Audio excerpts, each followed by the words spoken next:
कहानियां सुनने में तो बड़ी दिलचस्प होती है, मगर कुछ कहानियां ऐसी भी होती है जिसे सुनकर ये अंदाजा लगाना मुश्किल हो जाता है कि ये हकीकत है या फिर एक काल्पनिक कथा।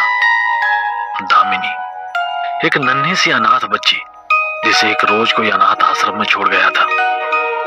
जैसा उसका नाम था वैसा ही उसका रूप था। नीली गहरी आंखें, लंबे बाल, चेहरे से झलकती हुई मासूमियत। जो भी उसे देखे बस देखता ही रह जाए।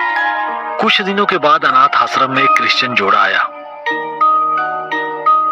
जिन्हें एक बच्चा गोद लेना था। वो अनाथ आश्रम में बच्चे देख रहे थे और जहां दामिनी उन्हें छुप कर देख रही थी। उस जोड़े में से पिंटो ने दामिनी को देख लिया। दामिनी छुप गई। पिंटो दामिनी के पास आई और कहा, बेटा डरो मत, क्या नाम है तुम्हारा? मेरी तरफ देखो। जैसे ही दामिनी ने ऊपर देखा, उसकी नीली गहरी आंखों में पिंटो डूब सी गई। उसका चेहरा देखकर पिंटो को लगा कि दामिनी और उसका तो जन्म जन्म का रिश्ता है। तभी पिंटो के पति एंथनी ने उसे आवाज लगाई, Pinto, where are you?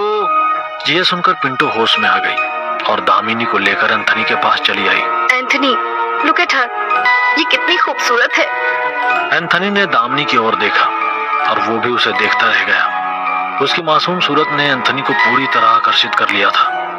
Oh my God, ये वाकई में खूबसूरत है। एंथनी, हम इसे ही गोद ले लेते हैं।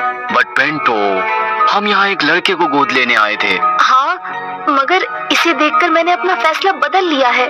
चलो फिर हम इसे ही गोद ले लेते हैं। एंथनी और पिंटो दामिनी को गोद ले लेते हैं और अपने घर लेकर आते हैं। वो दामिनी को नया नाम नहीं देते और उसे दामिनी ही बुलाते हैं। दामिनी को ज्यादा बात करना पसंद नहीं था। वो अपने कमरे में अकेला वक्त बिताना पसंद करती। आगे चलकर उसे किताबों का शौक लगा। वो घंटों तक अपने कमरे में बैठे किताबें पढ़ती और किताबों में ही खोई रहती। दिन बीतते गए और दामिनी बड़ी हो गई। दामिनी अब भी किसी अप्सरा से कम नहीं थी। जो भी दामिनी को देखता वह उसकी खूबसूरती की तारीफ किए बिना नहीं रहता। दामिनी के घर के पास ही टोनी नाम के लड़के का घर था। बचपन से ही टोनी को दामिनी पसंद थी। जब जब दामिनी अपने कमरे में घंटों किताबें पढ़ती, टोनी भी खिड़की से उसे देखता रहता। हालांकि दामिनी किसी से ज्यादा बात नहीं करती थी और टोनी भी अपने दिल की बात कहने से डरता था। टोनी दिन भर खिड़की में दामिनी की एक झलक पाने का इंतजार करता और दामिनी को देखने पर उसे ऐसा सुकून मिलता मानो जैसे रेगिस्तान में बारिश हुई हो। एक दिन टोनी ठान लेता है कि वह एंथनी और पिंटो से दामिनी का हाथ मांगेगा। वह तैयार होकर दामिनी के घर के दरवाजे के पास जाता है। जैसे वो दरवाजे की डोर बजाता है, दरवाजा खुलता है और दामिनी बाहर आती है। सामने टोनी को देखकर दामिनी हड़बड़ा जाती है और उसका पैर फिसलता है। तभी टोनी उसे संभाल लेता है। Thank you. ऐसा कहकर दामिनी टोनी की तरफ मुस्कुराती है और चली जाती है। टोनी को जो भी हुआ उस पर यकीन ही नहीं हो रहा था। टोनी कुछ वक्त के लिए चेहरे पर अजीब सी मुस्कान लिए वहीं खड़ा रहा। कुछ देर के बाद वो घर के अंदर चला गया। वेलकम टोनी बेटा। हेलो, कैसी हो आप? मैं ठीक हूँ।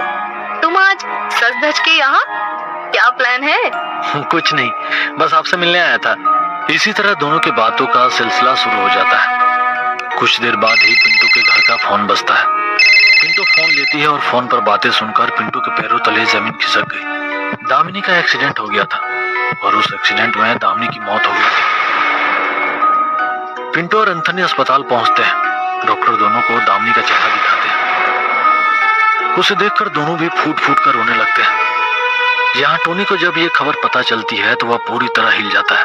एक लड़की जिसे वह बचपन से चाहता था, उसे इस तरह खोने के बाद वह पागल हो गया।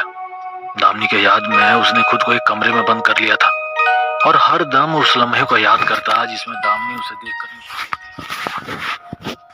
अगले दिन एंथनी और पिंटो दामिनी के कब्र के पास गए तो उन्होंने देखा कि वहां एक सुरंग है और दामिनी वहां से गायब हो चुकी है।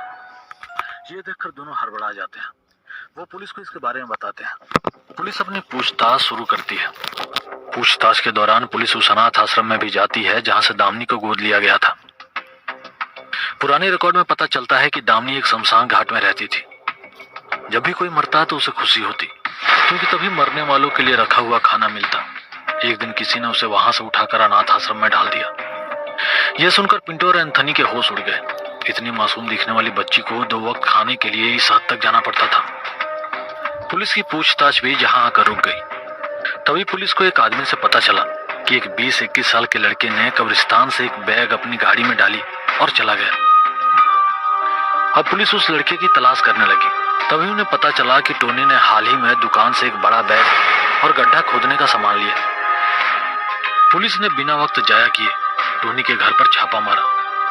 तभी उन्होंने देखा कि टोनी ने दामिनी की लाश को किसी दुल्हन की तरह सजाया और खुद दुल्हा बनकर उससे बातें कर रहा था। जैसे ही टोनी ने पुलिस को देखा, वह पागलों जैसा बर्ताव करने लगा। वो उन पर कमरे का सामान फेंकने लगा। जैसे तैसे पुलिस ने टोनी पर काबू पा लिया। दामिनी की मौत से टोनी का मानसिक संतुलन बिगड़ गया था। उसने दामिनी के कब्र से दामिनी की लाश खोदकर निकाल ली और लाश को बैग में भरकर घर ले आया। उसे दुल्हन की तरह सजाकर उसने उसके साथ शादी कर ली थी। अब टोनी को मानसिक अस्पताल में भर्ती कर दिया था और दामिनी का फिर से विधि पूर्वक अंतिम संस्कार कर दिया गया। इस कहानी के बाद एक ही सवाल उठता है, क्या यही सच्चा प्यार था? क्या उसे पाने का पागलपन?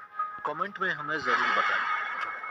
यदि आप हमारे चैनल पे नए हो तो चैनल को सब्सक्राइब करना ना भूलें और बेल आइकन पे क्लिक करें।